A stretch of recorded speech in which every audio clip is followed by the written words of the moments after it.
Alrighty. Hi, everybody. Today we're going to be doing the community Q&A for September. And we're going to get started here with Dream Ryder. Dream Ryder, you're going to be at 0, 0, 0. Let's fire it off. So, Dream Ryder, you asked, hey, Crank, I know you went through a lot with music last year, so I'm hoping you can help me with this. I've been in a really bad writer's block, and no matter what I look up, what I try, nothing seems to help, and now I'm just stuck. What should I do? So, writer's block... This may or may not be a controversial opinion exclusive to me. There's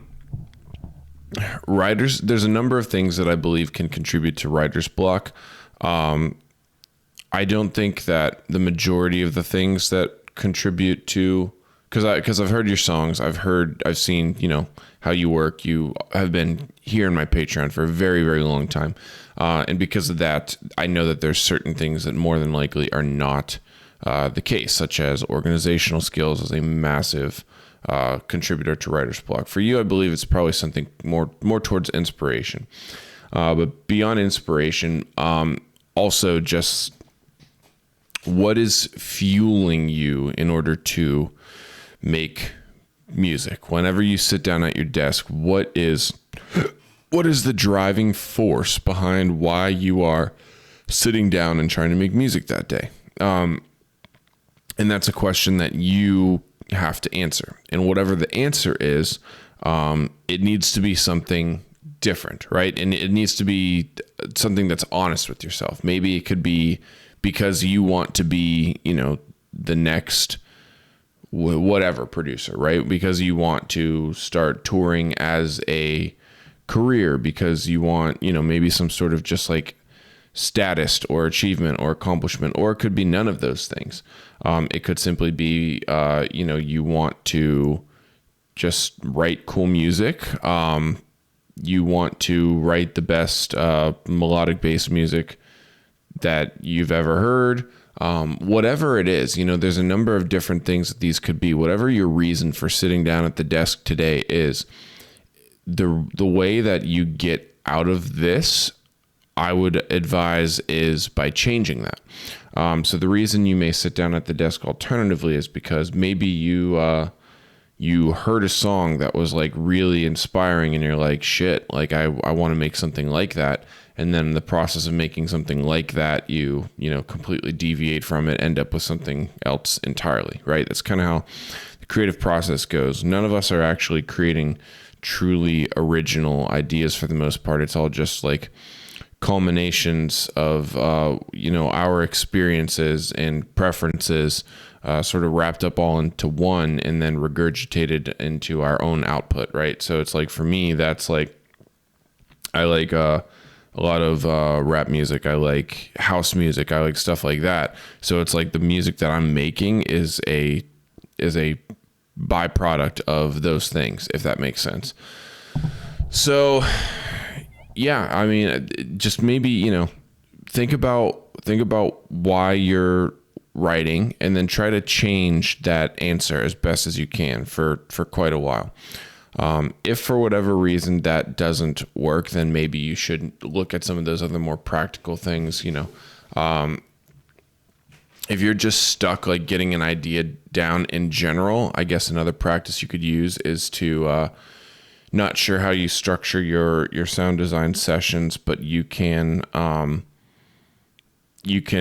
do your sound design on one day and then write music on another day. In fact, that's how I best recommend to do it. I don't advise trying to do super intensive sound design while you're trying to write, because it's just like those are kind of two different things. It's like during the writing process, in my opinion, I've had the most success writing when it can be as quick as possible, right? And that's never going to be as fast as we actually want it to be. But if you have an idea in your head, you should be able to get that down like as quickly as humanly possible, rather than have to sit there and start tweaking synths and stuff like that.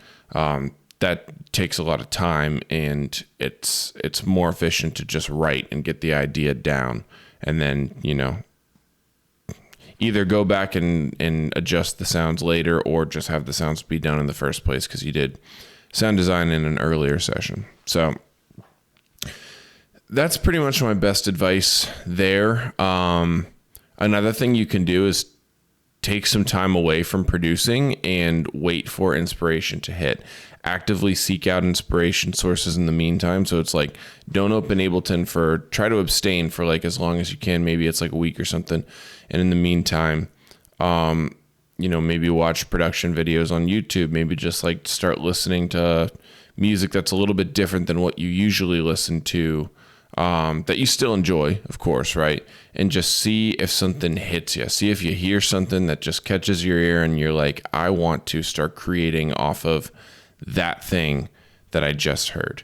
That's a very efficient way to go about it. So, but hopefully one of those answers that I just provided you with will come to your aid. I will say it's not permanent. You'll be all right. It sucks, but more often than not, writer's block is just like mental complications that we have, and it's not actually a super real thing, if that makes sense. It's just like we got too many things firing off in our little monkey brains at once, and because of that, we kind of stagnate, and we're not really able to make the decisions that need to be made because we're second guessing ourselves and stuff like that. But you got it. You'll be all good, brother. You've been stepping your game up left and right these past several months, so you can do it. I believe in you. All right, we're going to move on to Lorenzo.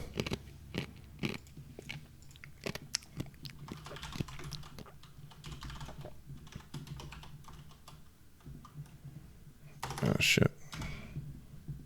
Guess it's going to be 7 now. All right, Lorenzo.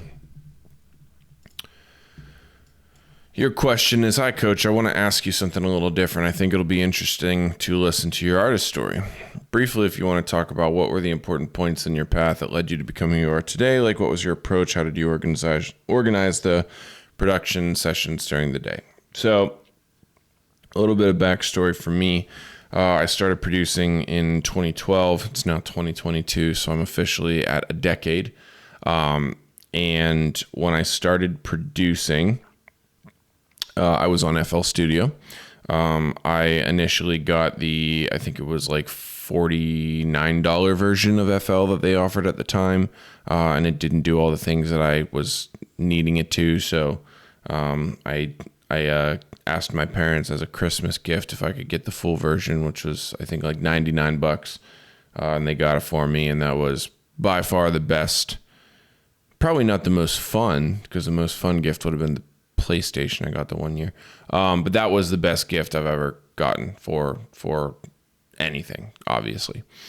And from there, I just fucking sunk time into it left and right. I was just inseparable from it. Like it was just like, holy shit. Like I knew from the day that I started doing it that I was like, I want to do music as a career for the rest of my life. And it was just every single day was like, what can I do to get to that point? So for the first couple of years, I was kind of just getting my feet wet in FL Studio, trying to figure out what the fuck was going on there. And eventually I discovered SoundCloud. At first I was only familiar with like YouTube, and I didn't really know what was how to like work YouTube or like how to get shit going there. So I was, pretty daft in that sense when it came to YouTube. But when I discovered SoundCloud, I was like, oh shit, this is kind of wild. I discovered SoundCloud right before SoundCloud got fucking wild. So it was kind of a right place, right time thing in that situation. So because of that, I started, when I was first learning, I was like a big fan of like Skrillex, deadmau5, stuff like that. As I discovered, these more and more platforms, I started developing a little bit more like niche tastes. I went from being interested in like 2012 dubstep to I fucking loved like big room at the time. Not like all the big room shit, but like there were like certain big room tracks that were just like fucking gnarly. It was like the really gritty sounding ones. Always loved progressive house. And then like the trap wave came, and it started with like Original Dawn by Flostradamus, and that was something else for sure. That fucking sent me. And at that point I was like, shit, I want to experiment with some of this like darker sounding like bass music. So did that. It was about that time that it was Caked Up on fucking Vine. Vine was a thing back then. Jesus.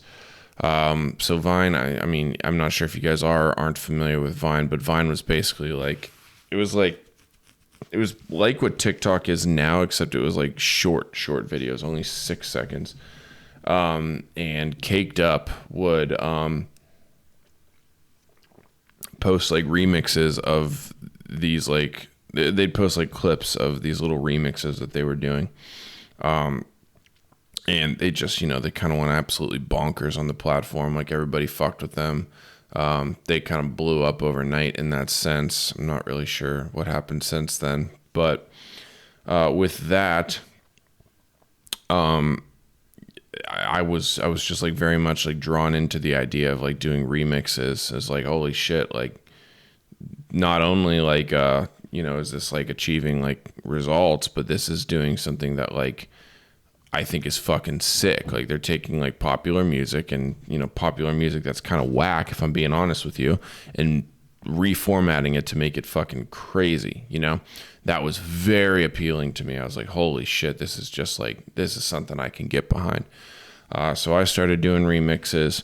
The very first thing I ever did, I believe, was like a Mad City remix I did.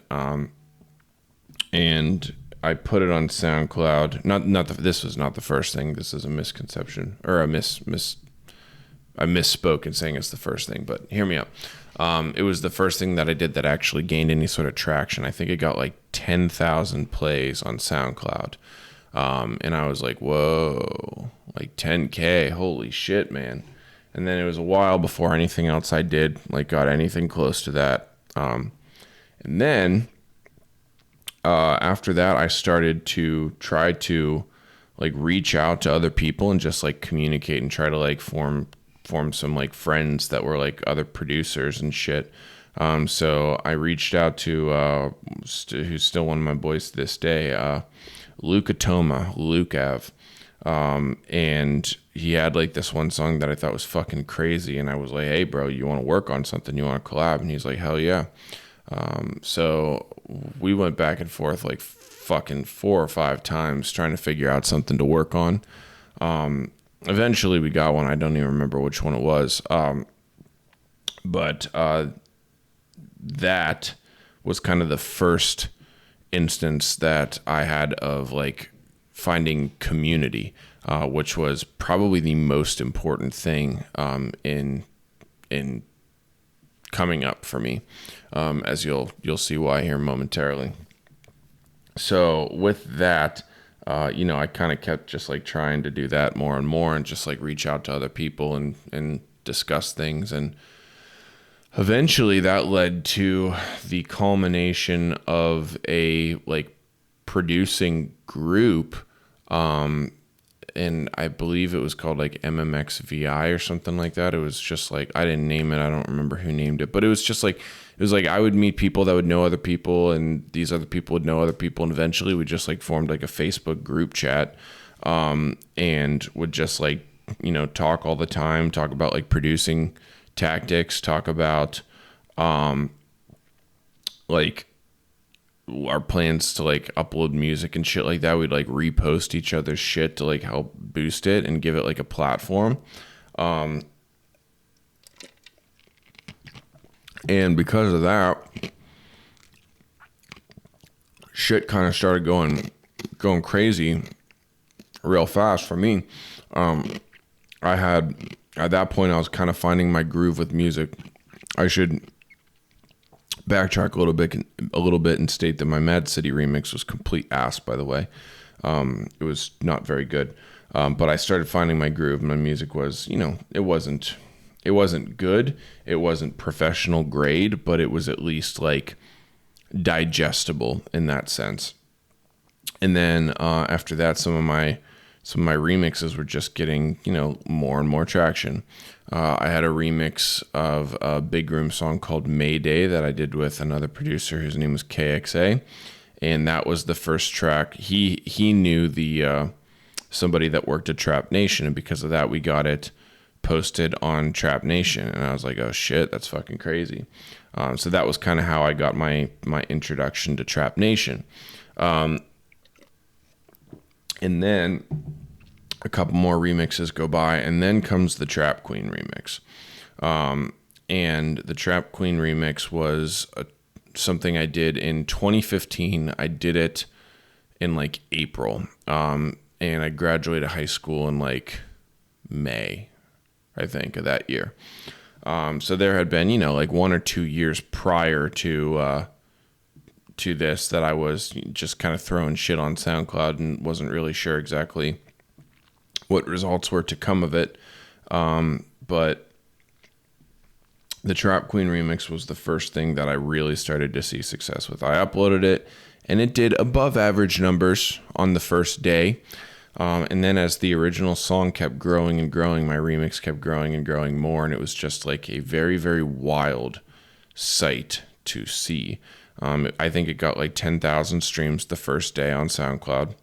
And then that went to, I think it was like 20, 25, 30, 32, 35, 45, 60, 80, 100, 150, 225, like each day. This is like what I'm talking about. Like it was just like every single day, like it almost like went up a little bit and then kind of plateaued off and then fucking shot up after that.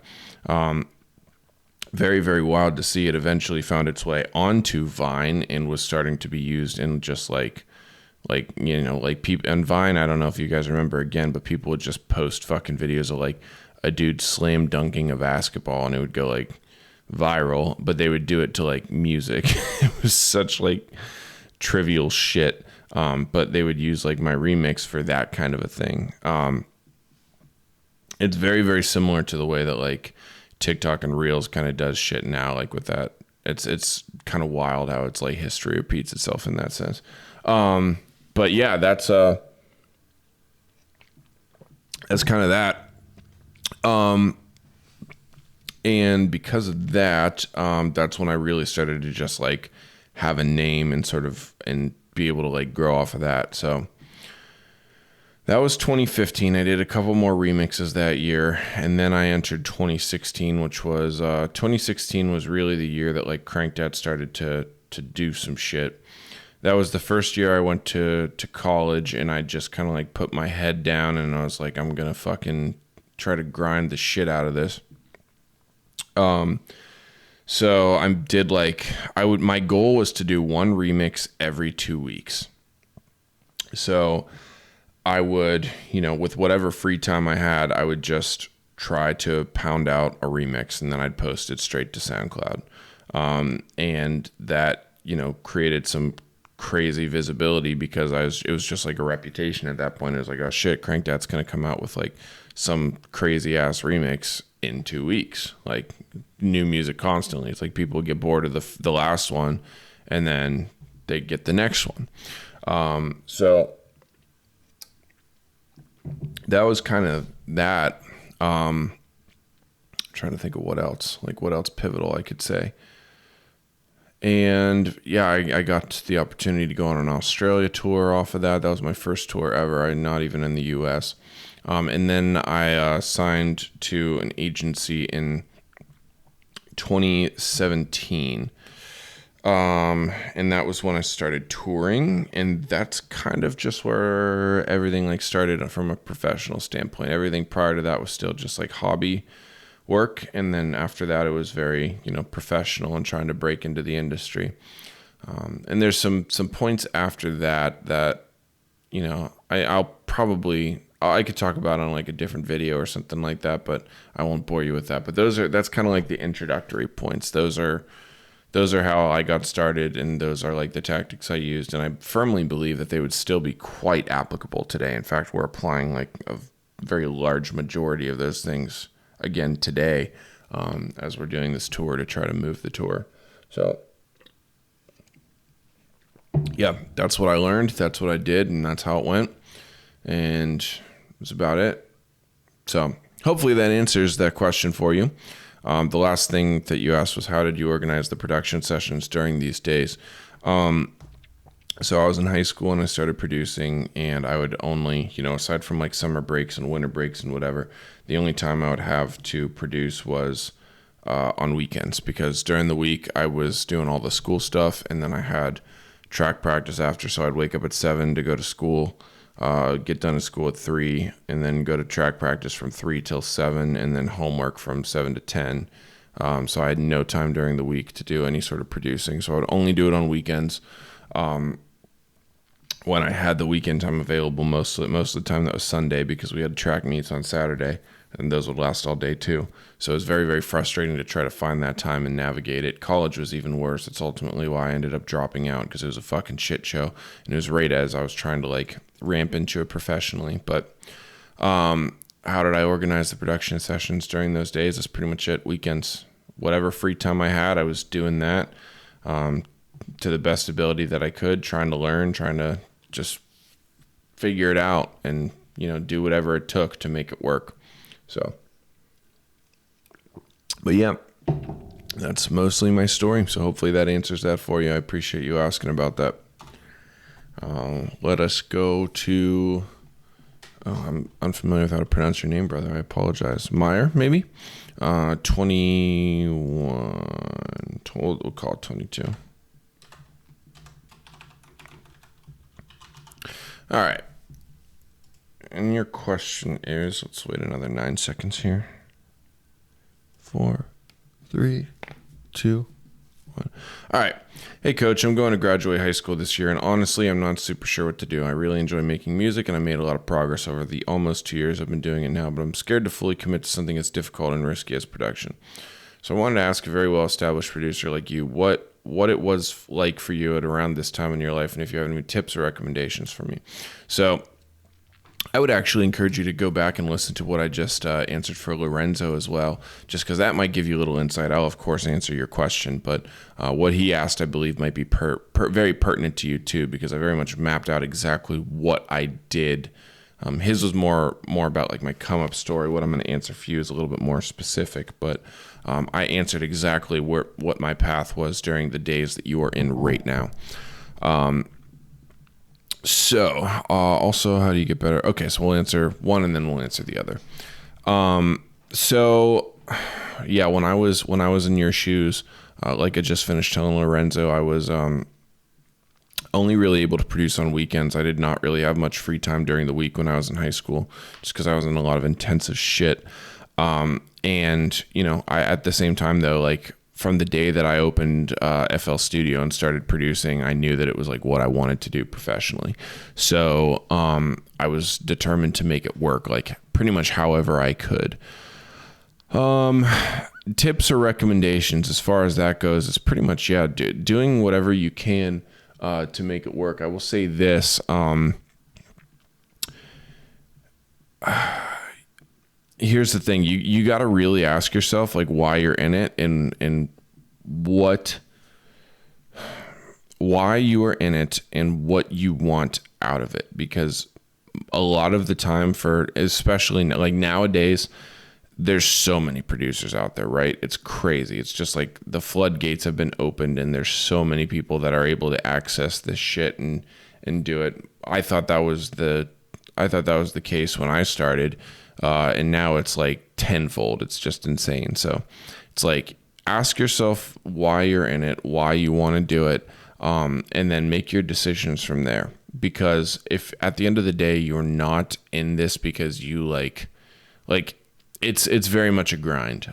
You have to be fully prepared to like, first things first, if you want to do music as like a career, you have to be fucking like, you got to be good. You got to be good. And if you're not good, you're probably only damaging yourself by even like entertaining the idea of like like how can I explain this? Putting your music out into the world before you're like at the point where you're like good, people will develop like a negative perception of your name before you even have the opportunity to like truly showcase what you're about. So it's tough. It's very tough. It's very difficult in your position to kind of make a decision as to what you want to do. I will also say that the music industry is the most difficult industry that I can think of to try to have to work up in. So it's like, I would say look at your own personality, look at what interests you. Are you, are you trying to lead a very comfortable life for the rest of your life? Are you good at other things? Are you interested in other things? Because if that's the case, I would say, honestly, pursuing a career in music production may or may not be the thing for you. If you, are kind of just like, fuck it, whatever type person, which to be completely fair, I am not. And you're kind of at a point where it's like, you love music and you want to do music, and it's like, you really don't care what that looks like. You don't care like what your living situation is. Like, you don't care like if you make any sort of money. You don't care about anything. You just want to be able to like do music and try to like make it work. Then I'd say you're cut out for it. And give it that fair shot. Jump in feet first and see what kind of damage that you can do. But it is to be very, very blunt, it is a continuously discouraging industry to be in, and you got to be able to fight those battles. And if you're not able to fight those battles, I tell my girlfriend all the time, it's like, I'm glad that I do this and I'm glad that I did this, but I also wonder like what my life would be like if I went into like another field that I had a lot of interest in, which was like computer science. It's just like very interesting. I wonder how things would have panned out for me alternatively. And I'm happy that I'm here and doing this.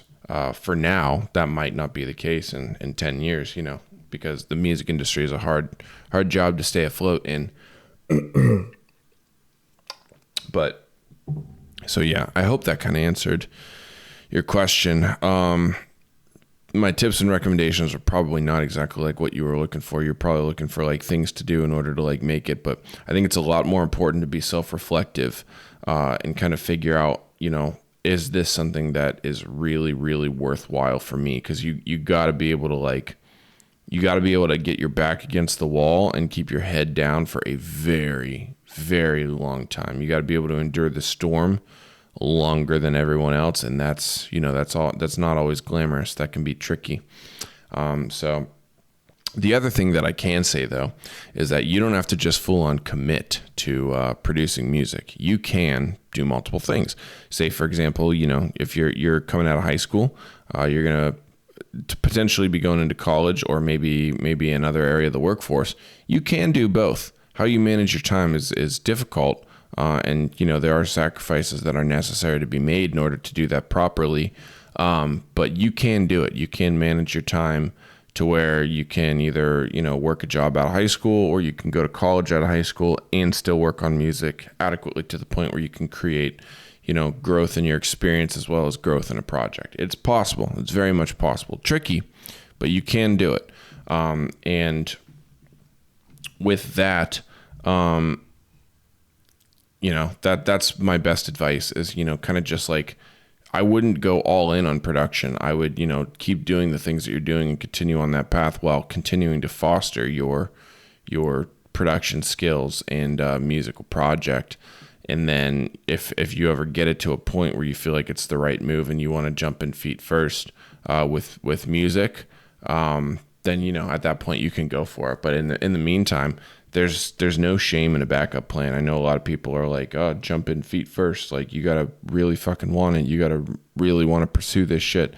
Whereas that's just not really practical towards life. Like, it's always crazy to hear about the one success story of somebody that jumped in feet first and actually made it. But then for that one success story, there's like 1,000 non-success stories that you don't hear where people like completely destroyed their lives because they didn't make it in the music industry and, didn't manage their didn't balance their things that they were doing properly, and because of that, let one slip, jumped towards music, failed at music, and now they're like, what the fuck do I do? So yeah, that's pretty much my best advice. Hopefully that's not like too discouraging for you. It is realistic. I will be honest with you. The realistic thing is not always the pretty thing, but if you can hear that now, I would have paid a lot for somebody to have told me that back in the day, because I needed to hear it. And I didn't get the chance to. And honestly, I'm not sure if that would have changed my approach or not to doing music. It may have, it may not have, if I would have heard that back in the day, but it still would have just been good to hear that, like, it's not even close to all sweet. It's tough. It's very tough, but you could do it as long as you do it the right way by, managing your things that you do properly and still giving music the proper time to flourish, while also ensuring that your life is set up for success at the same time. So, very good question. Let's move on to Michael. We are here at 31:05. All right, Michael. Hey, Coach, I have a couple questions if you don't mind. When it comes to intros, do you... Oh, shit. Fuck. Let me back up real quick.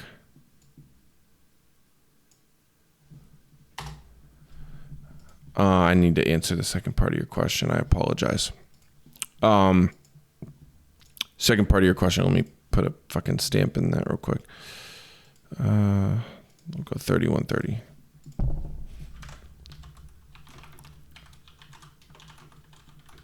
All right. Also, how do you get better at coming up with song ideas? Is it just something that comes with time and experience, or is there something that can be done to help? I wouldn't say it comes with time and experience. It certainly does get better with time and experience, because the more familiar you are with what tools you have to work with, the more your ideas can sort of flourish and become unique and sort of take a mind of their own. You can only be as creative as what you know how to do, really, or what exists for the most part. So you kind of have to figure out, like, what I mean by that is, like, you can't make, I guess you can make a sound that you've never heard, like, accidentally, but you need to be able to understand the techniques that go into making those sounds, or you need to have heard something similar to that sound already done before, if that makes sense, in order to know that it's possible, in order to allow your brain to, like, think of creating that. So just understanding your tools better and gaining more experience in that regard does help. But for me, what I do to come up with song ideas is I listen to other music and try to get inspired by little things here and there, whether it's like a sound from an 80s song or a brief little melody riff that I think I could do better from a pop song, or a dubstep song that I'm like, oh, the drums are crazy in that. I bet I could make a drum pattern that's even a little bit cooler than that. Just sort of listening and being observing, like, the world and, like, other sort of, like, creative endeavors should be able to help you come up with your own ideas in that respect. So hopefully that answers that question for you. It's a tough one. It's very tough to get better at coming up with song ideas, but the more you get in, like, a flow with it, the easier and easier it gets. All right, let's move on to Michael now. Michael, you're going to be at 34. Oh, I'm tired today. Shit. And I did this backwards.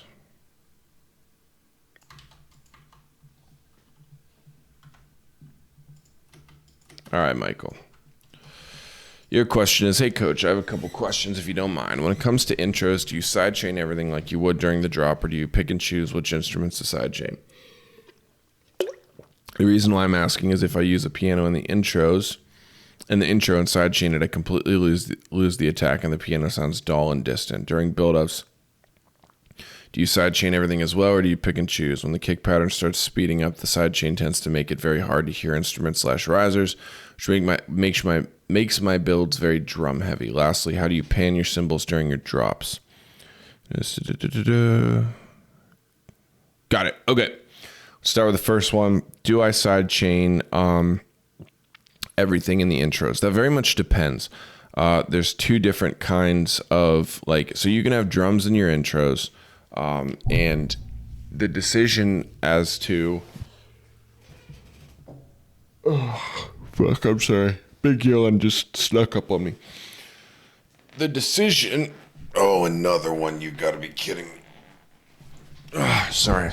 Coming back from, it's been 2 days since I got back from the tour weekend, and I'm still just absolutely destroyed. Do you pick and choose which instruments to sidechain? Yeah.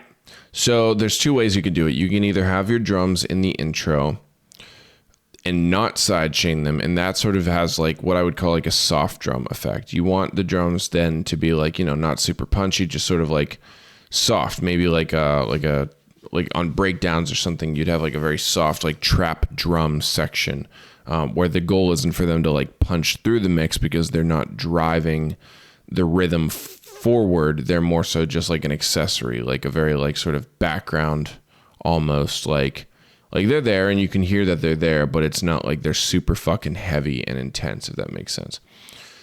The alternative is when they are heavy and intense, and in those instances, you do want to sidechain them. And like you said, if you're using a piano in the intro and sidechain it, you lose the attack. That would suggest that the piano is only hitting when your drums are also hitting, which probably means that your piano might just be too quantized, meaning so it's if your drums are going boof, ch, boof, ch, and your piano is only going ding, ding, ding, ding, then, maybe you could chop that piano up a little bit more. Maybe go ding, ding, ding, ding, ding, ding, ding, ding, ding, ding. Because a lot of those notes then are going to have that attack again. Yes, the first note won't because it's being sidechained by the drum, but the other notes will have some attack. So hopefully that gives you some insight there. But yes, it depends on those two circumstances. I do either. If I have heavy drums in the intro, I will sidechain them because they should be sidechained. If I do not have heavy drums in the intro and they're softer drums, those will not get sidechained. During build-ups, do you sidechain everything as well, or do you pick and choose? So in build-ups, I sidechain. Yes, I sidechain all of the intro sounds. So that's the synths that make up the intro, and all of the build sounds. So all the risers and stuff like that. When you sidechain those, I would recommend you keep a sidechain that has a very fast envelope. You can see here, I'll show you what my sidechain guy looks like on this. The envelope it looks like this, and it's acting pretty fast. The other thing though that I should mention is that my sidechain on these build and intro sound groups, it doesn't drop the sound to 0 decibels. It drops at 70 or 80% of the way. So it doesn't drop down to complete silence. It just cuts it out, 80% of the way, which leaves a little bit left. So there's still kind of some of that sound substance underneath the drum, if that makes sense. But yeah, that's what I do for side chaining the builds. I do understand that it kind of makes your builds very drum heavy, especially towards the end. In my opinion, I think that's a good sound. It's kind of a fair compromise. If you do your sidechain drums properly, they should hit pretty hard, depending on what genre of music you're making. If you're making progressive house, forget about it. You don't need to be sidechaining your build-up drums. If you're making dubstep or any sort of bass music, sidechaining those sounds to your drums has that sort of really good effect to it that also just helps to keep the mix clean.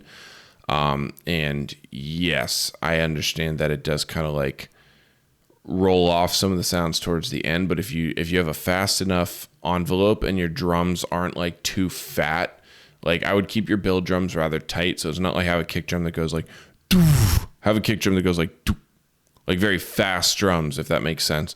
And if you keep your envelopes fast as well on the side chain, then it'll still sort of dwindle out by the end, but you almost kind of want that. That effect makes the drop more impactful. Lastly, how do you pan your cymbals during your drops? I notice you usually combine your white noise ride with an offset ride and just Tisoki loop, but whenever I do that, my high end tends to sound sharp because of the buildup of frequencies in that area. So would you be willing to give us your white noise ride rack? Yeah, I can give the white noise ride rack. It's in my my templates, and you can grab it from there, no problem, but I can upload it separately. But the sometimes I use the Tisoki loop, sometimes I use the and I also use the offset ride a lot. I'm not sure why it would build up frequencies super harsh in that area, unless like I guess you kind of just gotta like volume mix them appropriately, if that makes sense. But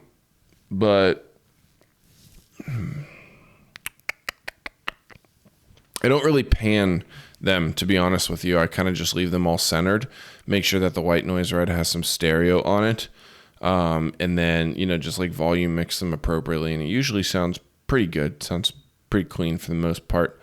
So I'm not sure what you use for listening. I will say this, ATH M50Xs, the Audio Technicas, those headphones at least, they do make the high percussion I use sound pretty harsh, but nothing else does. Like the headphones I have now, it sounds completely fine and appropriate. So it's very, very interesting. Those are super like high-end headphones, and it's very evident to like tell when people use them or not, because their high-end is usually pretty dull. One person I know that used to use it was Sudden Death. I don't know if he still does or not, but his high end and his tracks is almost non-existent. It's just very, very dull. But yeah, it's my best advice there. I don't really know how to answer that last little bit for you, because it's what I've been doing for quite a while, and I find that it works. So I'm not really sure why it sounds too sharp for you. Maybe you just need to like pull the volume down of all of them quite a little bit, but good questions nevertheless. And we are going to move on to SIEM. SIEM. I hate when I don't know how to produce it the right way, so I apologize. 4230. All right, SIEM. How do you know a track is finished? I've been producing for 6 months now. Should know, sure. But every time I let a more advanced producer listen to a song I've mixed/mastered to the best of my abilities, they hear stuff I don't. How do beginner producers do this? They just pass their song through more advanced producers every time. I can get a point where you can confidently release a song with your own judgment. So a couple things here. Using a reference track when you are beginning is extremely important, and understanding how to monitor that reference track is even more important. So key things you're going to be looking out for. So you're going to be listening to your reference track, right? Let me go get my reference track of choice, which is none other than my brother Ray's. Where is it?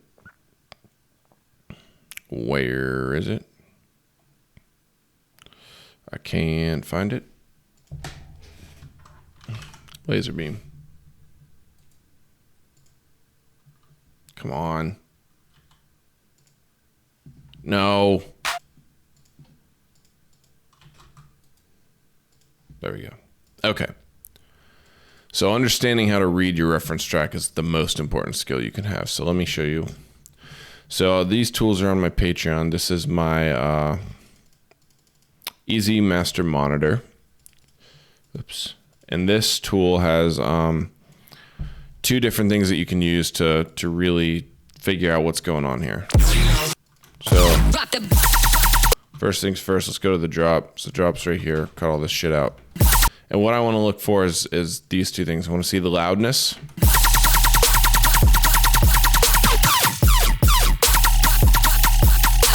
So it's around like -3-ish, peaks up to like -2.5 or roughly. Pretty good, pretty loud, very good mix down. It sounds clean, and because of that, I know that it's mixed down very, very, very well. And then I'm also going to look here on the spectrum, and I'm going to see where that sub is hitting. We always want that sub over -6.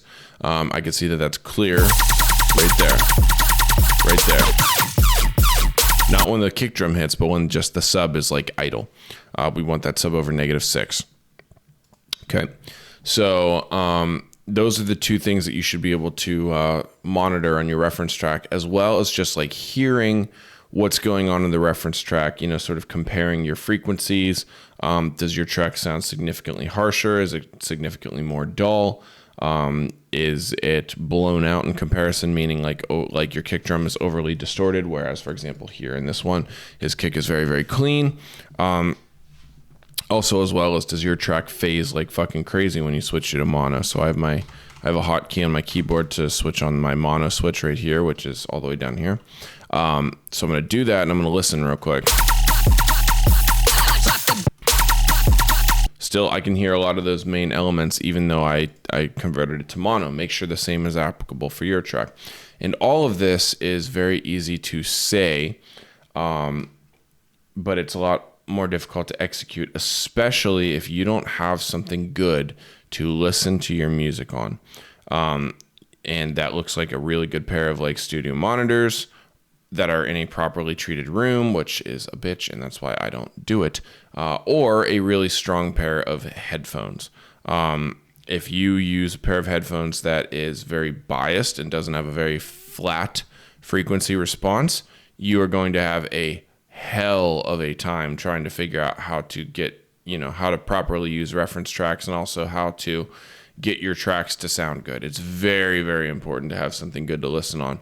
And that's why, you know, I advocate for it very much, whatever you have to do in order to get something strong to listen on. These headphones that I use, they're Sennheiser HD 650s. They're pretty flat. That's why I got them. They're not like the most flat, but they're pretty fucking flat. And I've had a great experience with using them. It has really changed my life as a producer. And they're like a little bit pricier. They're like a little north of like $400, I believe.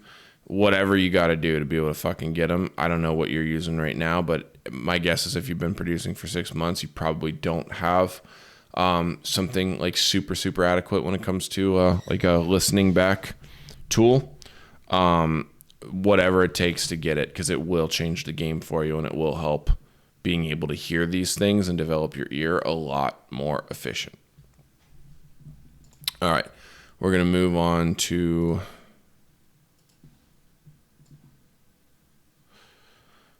Philippe. I'm so sorry. I can never remember how to pronounce your name. It's my apologies. And my brain is still full potato from the weekend. All right. 40, we'll call it 48. I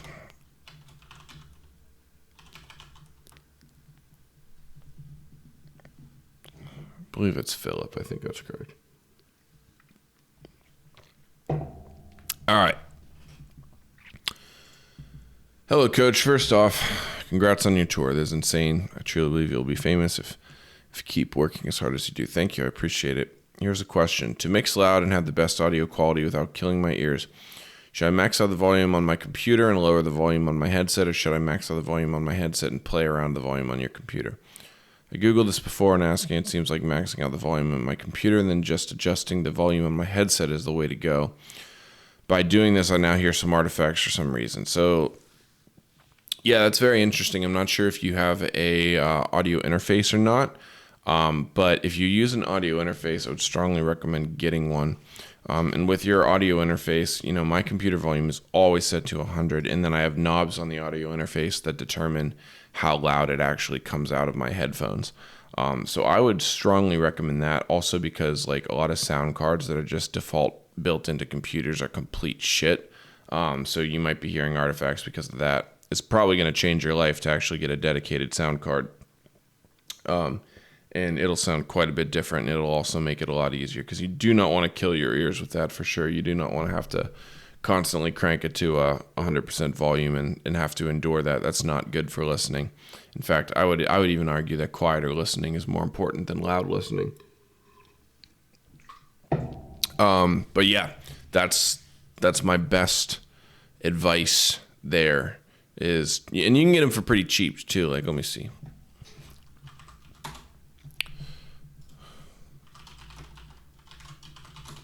So you could get, I've heard good things about the UA Volt, but I think it's a little pricey. Yeah, it's like $189. The 2i2 is a classic, $90, can't go wrong. Same thing here, $80, so a little bit cheaper. I've heard this one's actually not too bad. I've heard some people use this one and have some good experience with that. Not familiar with. This is just a smaller version of that. So yeah, you could get that one too. So yeah, there's a ton of cheap options now for an audio interface, and it will change the way that you operate considerably. My best recommendation would be. What the fuck? That one doesn't have a brand. That's funny. I would recommend the Scarlett series as a first audio interface, or probably the M Audio one. So one of these two would be a solid one to start with. I believe this one would work. Yeah, it should be. Maybe. Yeah, I'd probably just recommend this one. Yeah. So yeah, that's my best advice there. But very good question. Glad you asked it. Hopefully I can get it sorted for you.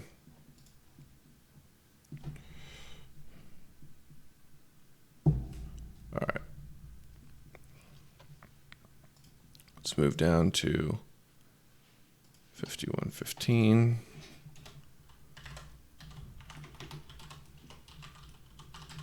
All right, Bloadfailed. Yo, coach. Just wonder how to get shows booked in. Like if I can find somewhere to say I want to open for a show or just get some regular shows. So,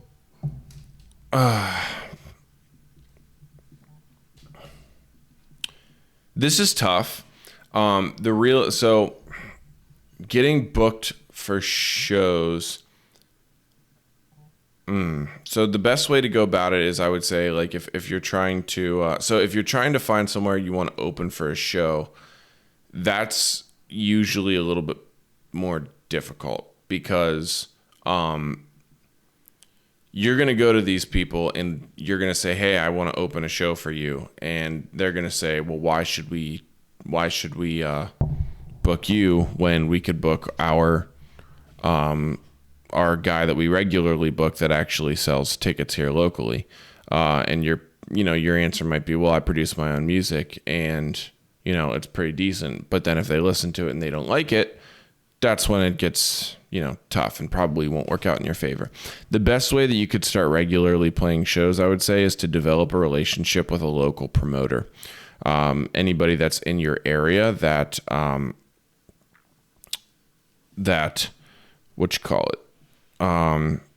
throws shows, you could try to develop a relationship with them and then see if they can put you on a lineup. If you do well when they do, you could just go back for repeat business at more times, more frequency, and try to develop it that way. When it comes to like shows that you have to travel for, I wouldn't focus on that for right now, especially if you're trying to do work as a producer. Focus on the production first.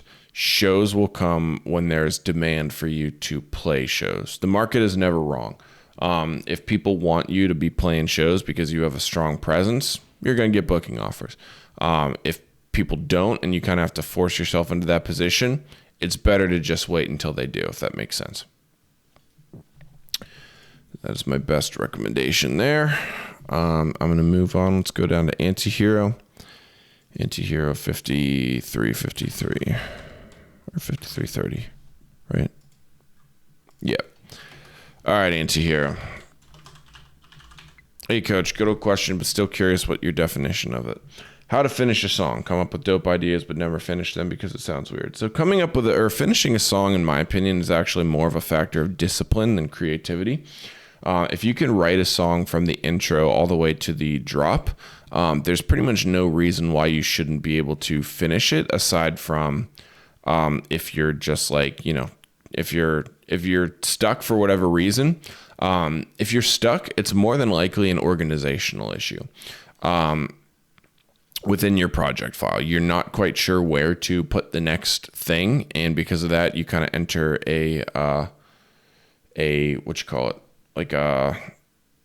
you're just like locked, and you can't really make any creative decisions because you're not sure what to do.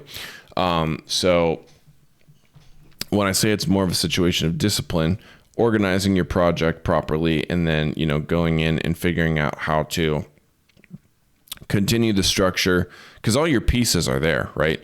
All of your pieces are in place.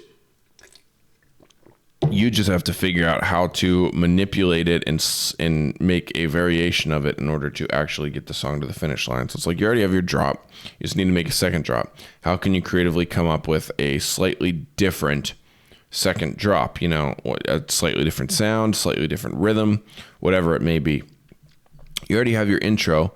Why can't that be your breakdown after your first drop? Just try make it a little bit different, whether that's slightly different instruments, a slightly different melody, whatever it may be.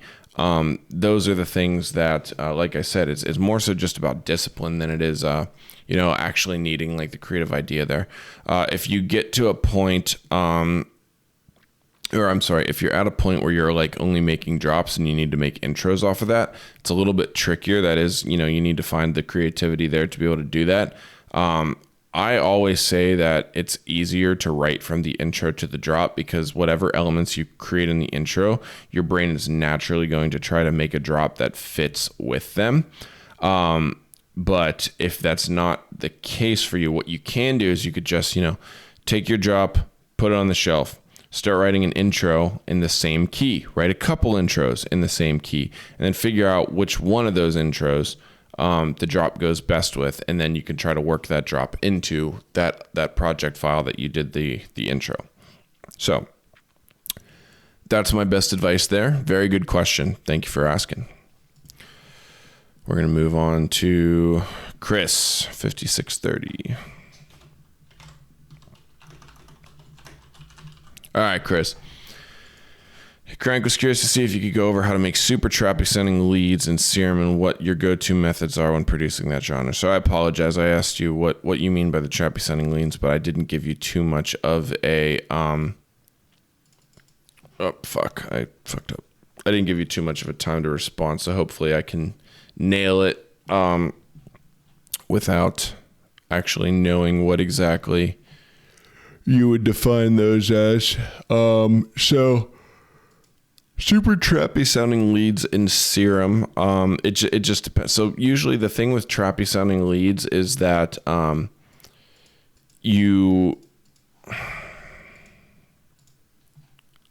to think of what I'm trying to say here. They're usually pretty like fast. They're pretty like snappy. So you want to make something that has like a quick envelope, right? So maybe it looks like this. Ah, shit. It's way too loud. Hold on.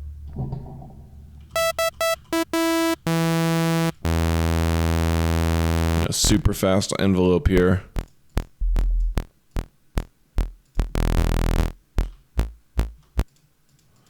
Just go FM and you can do like...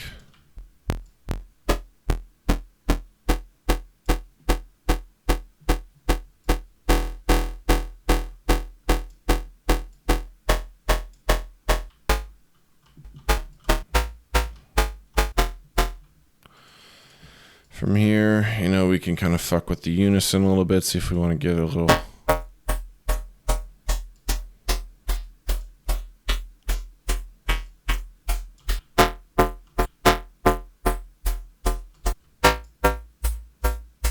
So we're getting some actually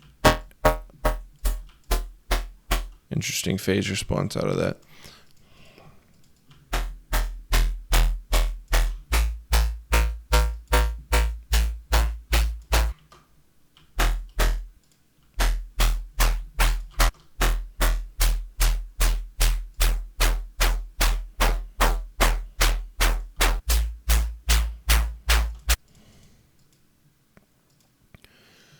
Let's get where's the combs?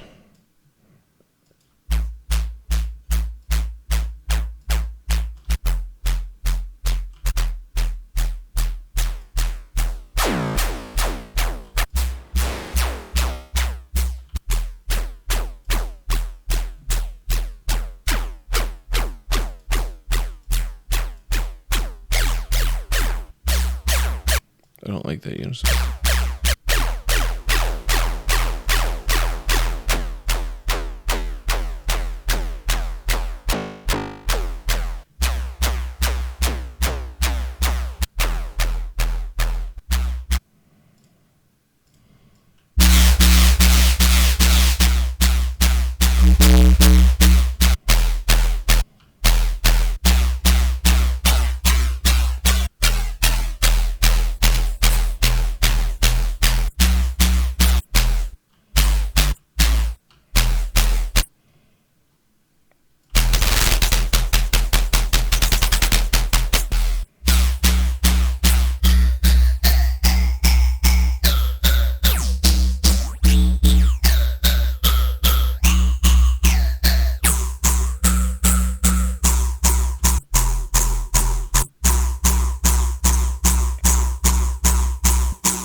And then for the sauce, you could just put on like a little bit of frequency shifter.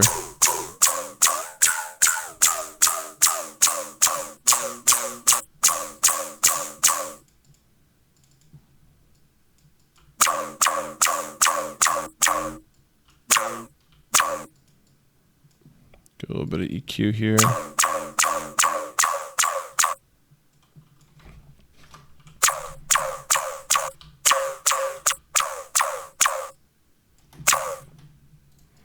So resample.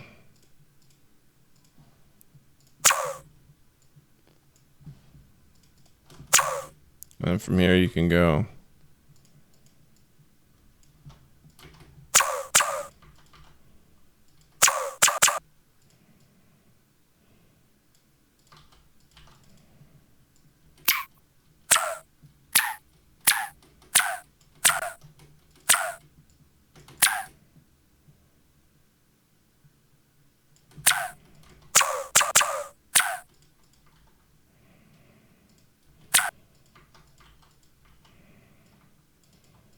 You know, make some cool shit out of it.